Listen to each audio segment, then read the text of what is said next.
मला ना छातीत खूप कफ दाटून आलाय. छाती जड वाटते. माझं डोकं जड झालंय. बहुतेक सायनसमध्ये कफ साठलाय. सकाळी उठलं की नाकातनं खूप सर्दी बाहेर येते. फटाफट शिंका येतात. माझ्या घशात कफ झालाय. सारखा खरखर घशातनं आवाज येतो. वात पित्त कफ हे त्रिदोष आपलं शरीर धारण करतात. कफ प्रकृती कशी ओळखायची? यांच्यासाठी योग्य काय आहे? कफाचे शरीरातील प्रकार आज आपण बघणार आहोत. कफ प्रकृतीच्या लोकांचा अग्नी मंद असतो. यामुळे त्यांना भूक आणि तहान कमी लागते. पचनशक्ती कमी असते. यामुळे अन्न उशिराने पचतं. लंघन केलं असता यांना बरं वाटतं. यामुळेच यांचं जेवण किंवा आहार याचं प्रमाण कमी असतं.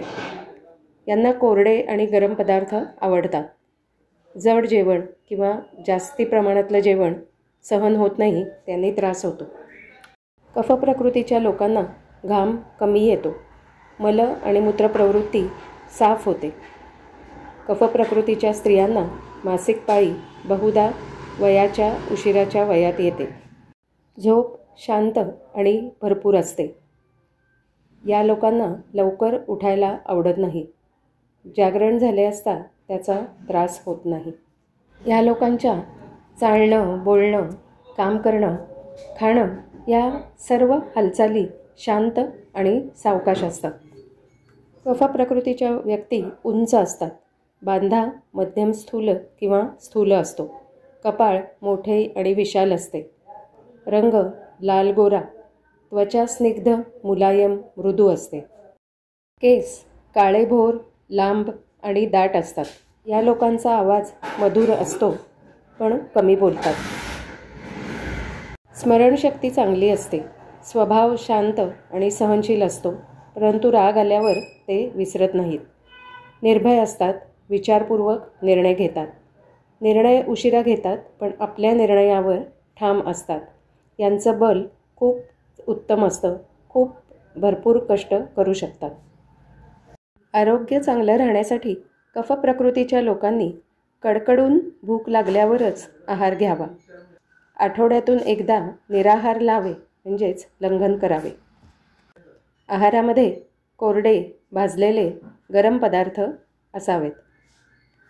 तिखट, कडू, तुरट चवीचे पदार्थ आहारामध्ये घ्यावेत. कफ प्रकृतीच्या लोकांना 5 ते 6 तास झोप पुरेशी असते. या लोकांनी सकाळी लवकर उठावे. सकाळी भरपूर व्यायाम करावा. भरपूर शारीरिक हालचाली कराव्यात. अंघोळीसाठी गरम पाणी वापरावे. अंघोळ करताना त्रिफळा चूर्णासारखे कोरडे चूर्ण उठण्यासाठी वापरावे. आरोग्य चांगले राहण्यासाठी या लोकांनी सकाळी उठून भरपूर व्यायाम करावा. हालचाली पण भरपूर कराव्या.